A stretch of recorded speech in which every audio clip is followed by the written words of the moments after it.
કોંગ્રેસના આગેવાનોના ફોન લઈ અને તમારે એનું કલેક્શન કરવાની જરૂર નથી અને ધાક ધમકી આપવાની જરૂર નથી. આ મારો ક્ષત્રિય અને આ સમાજને મારા મતદારો બેઠા 5 25 5 10 15 એફઆઈઆર થાય ને તો બાપુ તૈયારી રાખજો. એમાં આપણે કાંઈ ઓલું દવાનું નથી. અને એવા પોલીસવાળા ગામમાં આવીને કોઈ દાટી આપતા હોય ને તો એમને કહેજો કે આ તમારું આકાઓનું રાજી કાયમી રહેવાનું નથી. એ તમે 8મી તારીખ સુધી તમને સારી જગ્યાએ મૂકવા માટેની વાતો કરશે, તમને ફૂલાવશે, પણ નોકરી તમારે 58 વર્ષ કરવાની છે.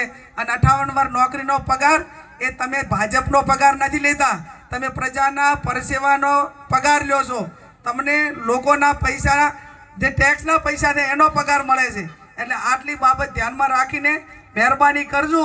અને મેં કીધું એમ કે અમે ગાંધી વિચારધારાવાળા છે, કાયદો વ્યવસ્થાને માનીએ છીએ, બધાને સન્માન આપીએ છીએ, પણ છતાં તમે તો કાયદાને ઓવરટેક કરીને, નિયમોને ઓવરટેક કરીને ક્યાંક ને ક્યાંક કોઈને દબાવવા માટેના પ્રયત્નો કરશો તો પછી તમે જેવા છો એવા અમને થવામાં વાર લાગશે નહીં. એટલી વાત કહીને આપ સૌનો આભાર.